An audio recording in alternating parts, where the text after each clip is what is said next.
All right, Mike. Some day baseball in St. Louis. We are ahead 6-2. Emilio Pagan coming in to try to what would be close down a non-save situation.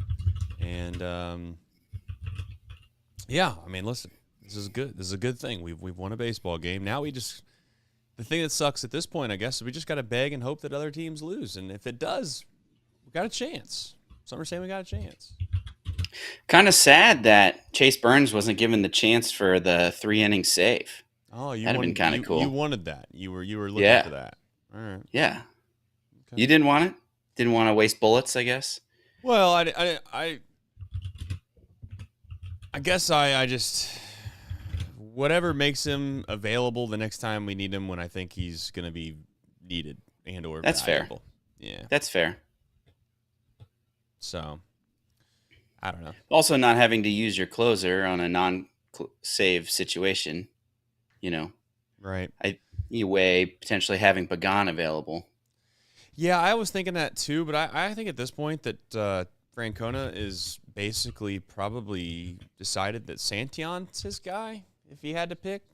I could be wrong on that, but it seems like he just doesn't have as much faith in Pagan as he once did. He has enough faith in him to put him in I think, a high-leverage spot, whether it's the 7th, 8th, or 9th inning. I just don't think he's going to pencil him into the 9th inning every single time anymore. I could be wrong on that. We'll see, but yeah.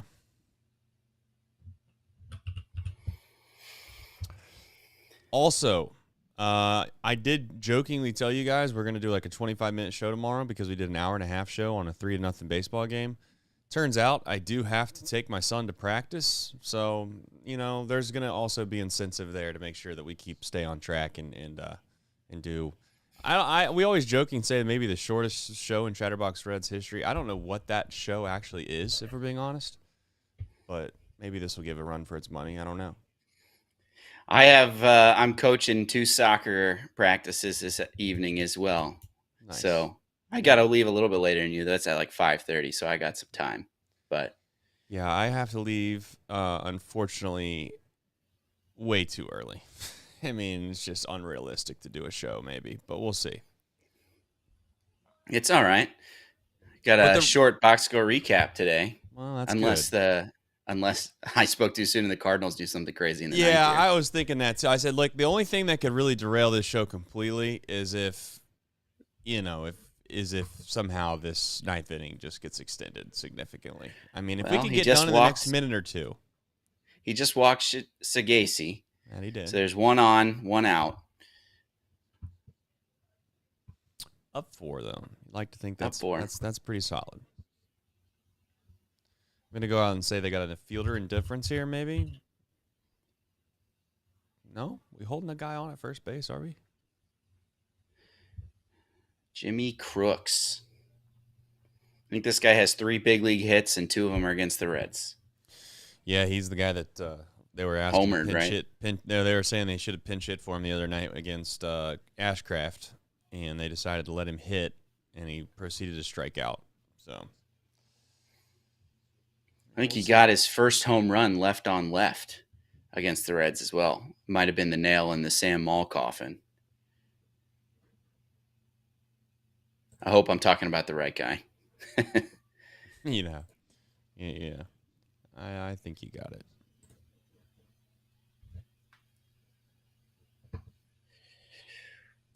Just throw the ball over the plate, I like that. 0-2. Splitter down. 1-2. It'd be a nice little high bounding ground ball up the middle. Step on second base. End this game. Am I ahead of you? Perfect. I don't know. I hope you are. Are you telling me that? Oh, I thought they actually did get a double play. That's foul ball. No, yeah. we're you see what happened right there? Yeah, there was a moment where I thought you just walked through exactly what happened, and I realized that after that foul ball went foul, that you basically were just saying that's what you'd like to have happen. Yes. I think we're close because you've said some things that are pretty much. Yeah, I'm 1-2. Pagan's just now kind of coming set right now, and hopefully we get a ground ball double play. That'd be great. umpire could have called that a strike. I mean, he's called some other things not a strike before. Boy, he's ready to go. I think he took a few off the shin. Remember, he took a foul ball off the shin. I think he's ready to be done. There was some wide strikes called in the last couple innings. All right. That would be 2 outs. All right. Now, number 8, Jordan Walker, I believe. Jordan Walker. Man, I'll tell you what. Yet another guy I have been. Go ahead. Oh, go ahead. This is going to be a go-ahead standoff here.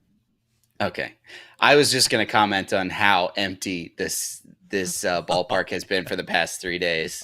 It is wild. Yeah, they're either boycotting or they just don't like a losing team, and they're like the Reds fans at some point too. You know, I feel like Great American does better at filling. Like, I guess we're gonna have the Cubs series, and that'll be full of, of away fans. But like, look at that! Look at the outfield. There's like 10 people in that outfield. Is my phone dying, or did the broadcast just completely drop out? Oh no! I still got it. It came back. Oh, okay.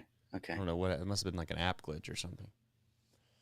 They just showed the picture of the outfield. There's like whole sections with not a single person in it. I guess they're down 6-2. Maybe they were there and they've left, but I think that there's some kind of boycott thing going on right now in St. Louis, but I also think that it's kind of crazy to say that that's what it is totally, because they're not a good team. Like, I say they're not a good team, and they we're going to split the series with them. Yeah, I'm not going to say anything. I'm not going to say anything. It's like I tell myself every single time I walk down these steps, hey, today, positive show, okay? Just keep it on the up and up, you know? Let's give the people a boost. Cardinals are not a very good team.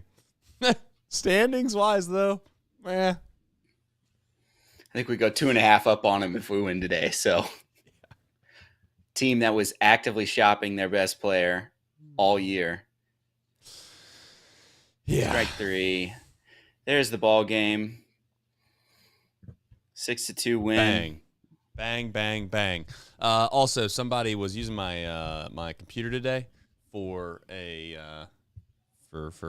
editing videos, and I guess that they took an SD card that apparently had the intro on it. So I don't have that available, and I don't have the outro. So here's what we're going to do. You ready for this show?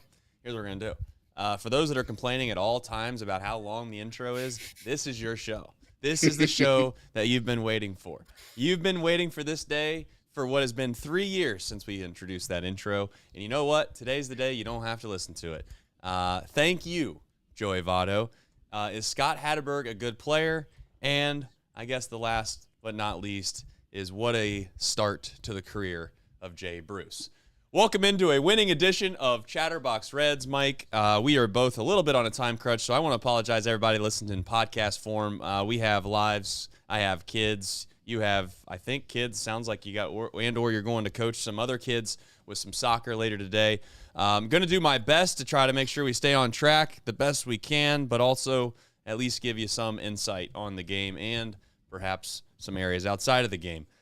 Mike, good win. It was a good win. A win at this point that they needed to have to stay relevant. Certainly we have made the season sound like it's dead 5, 6, 7, 8 different times. And for all intents and purposes, it might still be dead, Mike, but at least today gives you a little bit of hope moving forward that there's something special still possible. It was a nice, good quality start by Singer, which I'm sure we'll get into in just a second. Anything that you want to jump to or have an overarching thought before we jump into the Bosco recap? Yeah, technically 1 out away from a quality start, but boy, I'm sure we'll take whatever he was able to give, and what he's done this second half of the season. It's been incredible. But yeah, I mean, it's good. It feels like kind of similar to last night in that it's just like, hey, we're moving along, but then we had one guy get all 5 RBI for us, and that changed the outcome. So I'm glad to see it. I don't feel like, I'm here. I'm on the bandwagon now. We're going to the playoffs. But yeah, it's good. It's a good win to have. I think that's kind of what the Reds are going to do for the rest of the year. Kind of win one, lose one, and we'll play out the year with some good games like this and some heartbreaking games like last night. I don't know if Yep. you want to call it heartbreaking last night. It's kind of what we expected. Any loss at this point moving forward until they're mathematically eliminated, I think can be deemed as a heartbreaking loss because ultimately you're one step closer to what you feel is your ultimate fate, but we shall find out. All right, Mike, bicycle recap presented by you, and then we'll jump into the deep drive of the day by DSC as well. All right, we do have a box score recap, and it's presented by Nick Kirby. Let's be real here. The Reds entered today 75 and 76, looking to get back to 500, and they are some amount of games out of the wild card. But they had Brady Singer on the mound, looking to continue his excellent second half, and he would be going up against Andre Palante, who the Reds have seen 15 times since 2022. But the Cardinals struck first with an Alec Burleson solo shot, making it 1-0 Cardinals.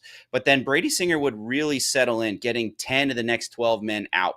And that would take us to the top of the fourth, where Spencer Steer and Ellie De La Cruz walked with one out, or not Sal Stewart and Ellie De La Cruz walked with one out. And Spencer Steer, after 5 days off with a neck issue, took a first pitch fastball 411 feet, for his 18th home run of the season, making it 3-1 Reds. If Ellie's not careful, Steer might pass him up for home runs. He's only one shy of him now. But then in the top of the fifth, Gavin Lux singled. Marte joined the party, and after a Big Sal walk, the Reds were gifted a run on a Andre Palante wild pitch, making it 4-1, but Ellie would ground out to end the threat. In the sixth inning, though, Brady Singer would experience his first turbulence. After a Nootbaar walk, Ivan Herrera grounded the ball to deep in the hole at short, and after not fielding the ball clearly, Ellie De La Cruz made a throwing error to second base, letting Nootbaar come all the way around to score, and then making it 4-2. But Brady Singer would get the next two outs before Tito gave him the hook. His final line was 5 2/3 innings, 3 hits, 2 runs, only one of them earned, 2 walks, and 6 strikeouts. Graham Ashcraft would then enter and showed good fortitude, keeping the score at 4-2. Then in the top of the seventh, the Reds did something I didn't know that they were still capable of, and that's play add-on. Austin Hayes singled, Big Sal doubled, putting men on second and third, and then was run for. Sad Big Sal was run for by Espinal. Maybe he'll join the Trace Fowler diet team. But then Spencer Steer got his 4th and 5th RBI of the day, making it 6-2 Reds. Imagine that, players performing well when they are given time off to get healthy. Chase Burns looked great in the 7th and the 8th, and Pagan finished us up in the 9th, and that brought us to our final score of 6-2 Reds. All right, we got a deep drive of the day, and shout out to Spencer Steer. This was Spencer Steer's day. I mean, if all the days that you can say were Spencer Steer's day, today was that day. It would be his 18th home run of the year. As previously mentioned by Mike, he is one shy of the team lead of 19 by Ellie De La Cruz. That would be 106 off the bat, 411 feet.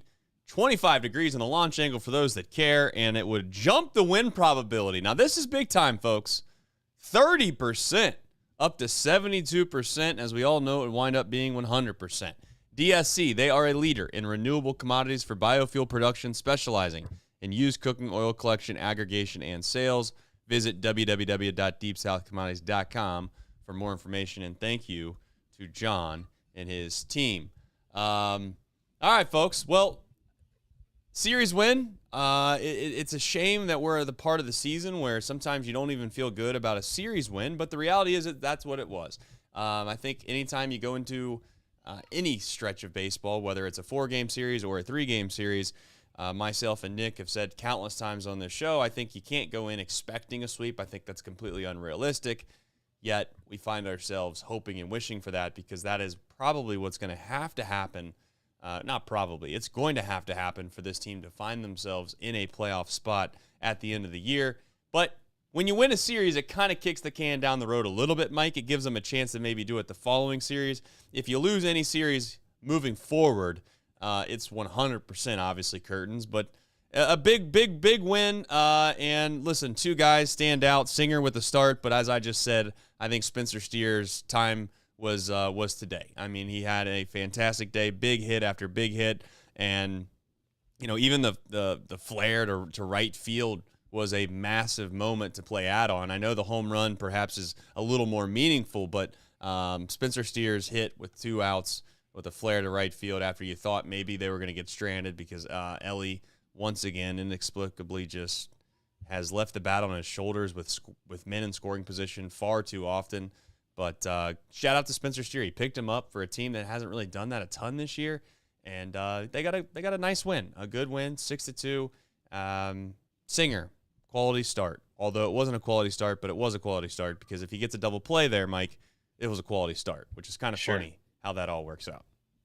Yeah, I'm happy to see Spencer Steer. This season just feels kind of lost for him. I know we've given him, we've kind of had some frustration of this idea of having him play through injury. I think it was just very unequivocal. He was hurt at the beginning of the year, so he was just playing through injury and not helping anyone, not helping himself, not helping the team. With how poor he was at the beginning of the year. But I mentioned it in the box score recap, but I think the idea of just like, oh, somebody is hurt, we're going to let him get healthy and maybe, give him some time off. I think he took 5 days off, and then coming back and showing that he's, can contribute when you're feeling better, I think is something that we're not used to seeing, because what we're used to seeing is, hey, this person's going to continue he's playing through it, but we keep rolling him out there and he keeps struggling, whether it was, Ellie or even Spencer Steer, or even, some other nagging injuries that we've experienced through this team. So you just wonder what it would be like if maybe they start him on the IL, right? And maybe he doesn't come in, but then he gets healthy. And I think his season looks a lot different. And I think people would be a lot more gung-ho on what Spencer Steer might be able to add as a utility man around the infield.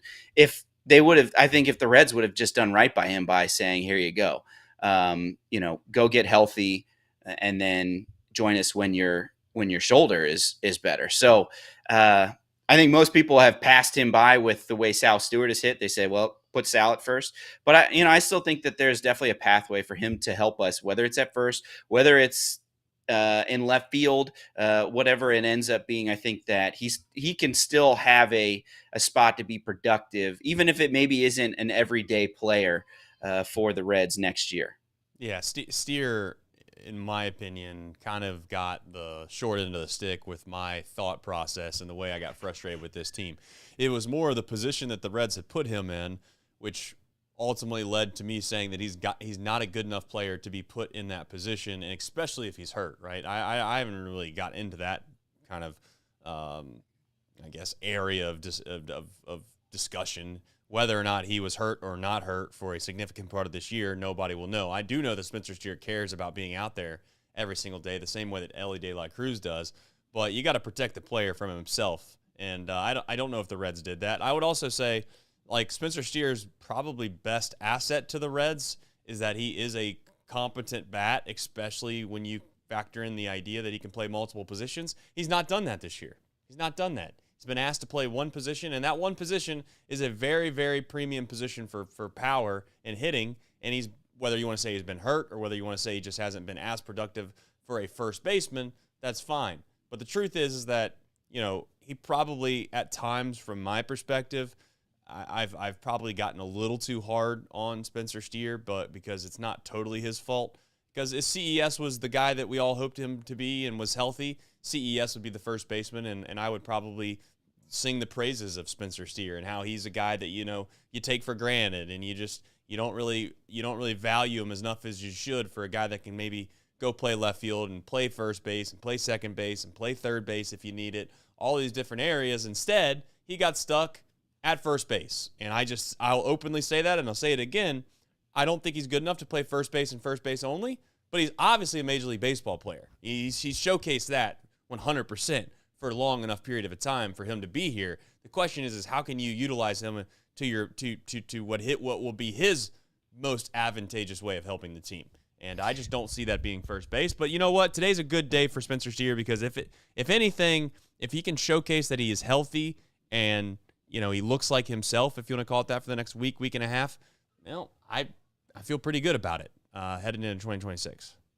Yeah, I don't know how much playing time he's going to get. I'm not sure where it would be if you're going to continue to play Sal Stewart, because today, obviously, he was able to be in the lineup with Sal Stewart because they gave Key Brian Hayes a day off. I'm not sure where he fits in throughout this lineup, but we'll see. We're always surprised at what Tito decides to run out there sometimes. I guess, remember, this is a team that held on to and gave multiple, I think, over a month of playing time to a guy named Connor Joe, right? Yeah. Who was supposed to be a left-handed masher that played outfield and first base. It's just like, I think that's the floor for what you could get out of Spencer Steer, right? Yeah. And it's like, that's for sure. He could be able to do something like that. Start against lefties, maybe platoon with Benson. I don't know. Once again, there's lots of things in there, but it's just, you got to remember throughout a full season as well, there's injuries that happen. And we employed Connor Joe on the major league team for a very long time, and Spencer Steer is a huge upgrade from that. Yeah. Well, Spencer Steer is a better player than Jacob Hurtubise will ever be. Spencer Steer is a better player than Garrett Hampson will ever even think about being. He's a better player, in my opinion. I get that the splits are probably completely backwards between him and Jake Fraley, and I know Jake Fraley's kind of a guy that maybe just had his own personal things that have gone on when he was here, and I don't really want to jump on his case, but at the end of the day, Spencer Steer is an upgrade over the vast majority of the guys that we tried to make a utility player this year. He's better than Santiago Espinal. He's better than a lot of these guys. And the truth is that he probably got put into a position that they needed help at, but the reality is that that's just not where he needs to be moving forward, and hopefully he'll get back to a spot where he's the utility guy in 2026, probably the way that we thought he was going to be in 2025 until, I don't know, I guess we stopped believing in some people, whether that's good and or bad, I don't know. And I also think Tito kind of fell in love with Spencer Steer a little bit, and I'm sure that he asked Spencer Steer, hey, are you capable, or like, you feel healthy enough to play on opening day? What do you think Spencer Steer's going to say? I mean, yeah. It's like Spencer Steer is going to say he can play no matter what, come hell or high water. So that's not a terrible attribute either. Like, I want guys that want to play, to be clear, but I also want front offices and I want managers and guys inside the clubhouse to be able to kind of know if guys aren't themselves and make sure that they're healthy before we just run them out there time and time again. Anything that you have on Singer before we jump forward to, I just wanted to highlight just how great he has been since the trade deadline. So we're talking August and September. He's had 8 starts. He's gone 5-2 in those starts, but he's had 7 of those 8 starts are quality starts. Yep. So with a 2.36 ERA, he has he's only given up 3 home runs, which were looking to be kind of like a bugaboo for him. It seemed like early, but only 3 home runs, 14 walks, and 48 strikeouts. In fact, do you know the player that has the most strikeouts in that time for the Reds? Brady Singer. Not a guy that we are like, oh yeah, fill up the strikeout sheet like a Nick Lodolo or a Hunter Green. But he leads the Reds in strikeouts in that time, as well as, quality starts, and he's really turned into basically a performance that, like what we got out of Nick Martinez at the end of the year last year, right? Just quietly came in and was excellent for us down the stretch. Now, we'll see if it ends up mattering, but it's hard to look at what you've gotten out of Brady Singer and the longevity, the fact that he's made 30-plus starts, the fact that he has been somebody that has been able to hold it together and, I think been a big asset to this baseball team. And then we get to have him again next year. So, I've been very pleased with what we've had with Singer. I think he's great in that 5-4-5 starter role. Right. I wouldn't want to be counting on him in a playoff game. I don't know, the way he's pitching now, maybe. But it's still, what we've gotten. I think if we would have stopped the season at the All-Star break, I think everyone be like, well, look, we won that India Brady Singer trade. And I think everything since then, which has been amazing, has been just gravy on top of it. It's pretty hard to look back on that trade and think, we didn't come out on top. Oh, that's one of Nick Kral's better wins. I mean, if we're being completely honest, I think that by far was a slam dunk. And, I guess ultimately we've got to find a way to have just a couple more wins like that, in my opinion, offensively, that would really get us in a spot where I feel good. Because Singer was a guy that was not on our radar in 2024 at this time of the year at all. And then all of a sudden, obviously, he's been a pretty big component and part of 2025. Question is now is, can we find something like the Brady Singer of the offensive variety that will allow us to be like, wow, that guy actually, like, he's helped us out a lot this year, and we never even ever expected him to be on this roster in 2025. So we'll see if we can find a way to do that. But Brady Singer was an absolute home run, slam dunk, whatever term you'd like to use, for an acquisition for, let's face it, somebody that was already had ran his course a little bit with his position availability, et cetera, et cetera. And I don't want to get into all that with obviously India. And I said it before and I'll say it again, like, I wish India the best, but at the same time, with the emerging what we thought was a great player in Matt McClain, we'll see if he's capable of bouncing back. There just really wasn't any spots left. I guess ultimately, Gavin Lux had a good day today too. I don't want to just gloss over that. He got thrown in the leadoff spot, got on base. I don't know if he got on base 4 times. I know he got 3 hits. But that's obviously a really big day and set the table and allowed the Reds to have scoring opportunities. Last night they didn't have any scoring opportunities at all. Today they had a lot of opportunities and they cashed in on a few of them. So it was a good Reds win. We'll see if they're capable of continuing it. We'll get into the who, what, when, where, and why here in just a moment. But the Reds don't really have any off days here, so we got to move forward fast and try to find a way to win some more meaningful games. 988, you can text and or call day or night. Anonymous hotline. You can, again, you can reach out 24/7. You can also visit mantherapy.org as well. That's mantherapy.org to get help. It's okay to not be okay. A couple supers here as we run through them. We got Flat Rock 79 says, I'll be live commenting here during the Lookouts playoff game against the Birmingham Barons. Shout out Michael Jordan.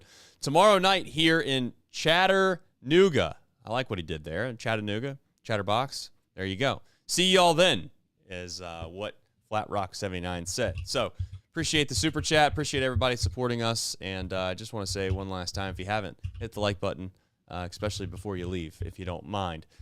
We have Reds MILB. We also have some Omaha Steaks. At this point, nobody knows when we're supposed to do it. You know what? We're doing it every day. We're doing it every day. Nobody knows. I'm not. Nobody knows. Omaha Steaks, folks. We have 2 people that have ordered from Omaha Steaks at this company in the last 2 days. And you know what? I'll make it 3. I got to get on there and figure out exactly everything that I'd like. They did send a nice little gift basket that I ought to bring down here soon. You know what? They got an assortment of things. You might say, I don't really like steaks.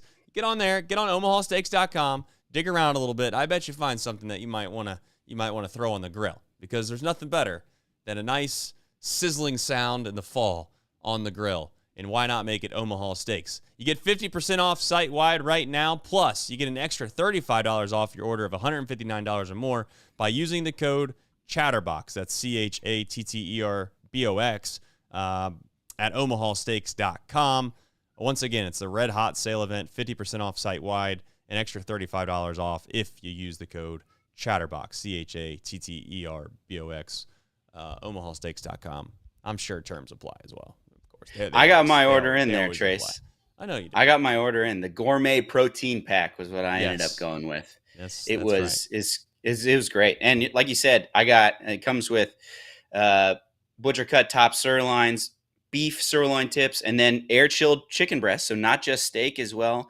Then the pure ground sirloin burgers, Omaha steak burgers, jumbo gourmet franks, and then a little Omaha steak seasoning in there just to add to it. I forgotten about that one. It's pretty good as well. I even added on some pork and bacon burgers too, just because that sounded great. I might not grill those because it might set my whole grill on fire with all the grease. It might need to be like a cast iron thing, but woo-wee. Yeah. I'm going to enjoy those. You let me know how you enjoy them. Maybe we can start to enjoy some of these on some crazy magical run. I'm trying not to give up, but I'm also trying to be a realist on this show at times. But seems like being a realist can get people upset, but sometimes being somebody that acts like there's still a chance will get people upset as well. So that's just what you do. You just get people upset when the Reds don't win. When the Reds win, everybody's happy. When the Reds lose, we start calling people names and we get mad at everybody. So fun times in Reds fandom. We'll see if the Reds can find a way to make us all happy here soon. All right, Reds MILB. Mike, don't know what's left on the graphic at this point. Louisville has already played. Louisville has already played and unfortunately has lost to Nashville today, 4-1.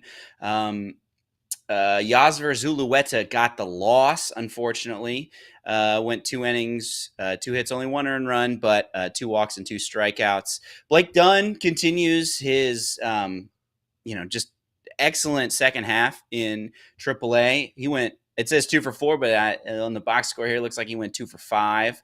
Edwin Rios, 3 for 4 with an RBI. TJ Antone with another scoreless inning. It's good to see that. And then Buck Farmer, unfortunately, gave up some runs, gave up a run, 1 inning pitch, 2 hits, only 1 of them earned, 2 runs, 1 earned, walk, and a strikeout. So they finished this weekend with the Nashville Sounds at home, and that will be the end of their season as well. Also, tomorrow is game 2 of the divisional series for Chattanooga. We got I think it was Flat Rock talking about how they're going to live chat it up, but they play Birmingham tomorrow. I believe it is at, hold on, I had it right here. 7:15. Thank you, Craig. 7:15 tomorrow. That one's in Chattanooga. So be cheering that on along with the Reds as they come back home at the end of this series. So yeah, that's Reds MILB. Also, you know who Michael Jordan's manager was down at the Birmingham Barons? I very much do. That would be yours truly, Terry Francona. Yeah. Yeah, very much a different time.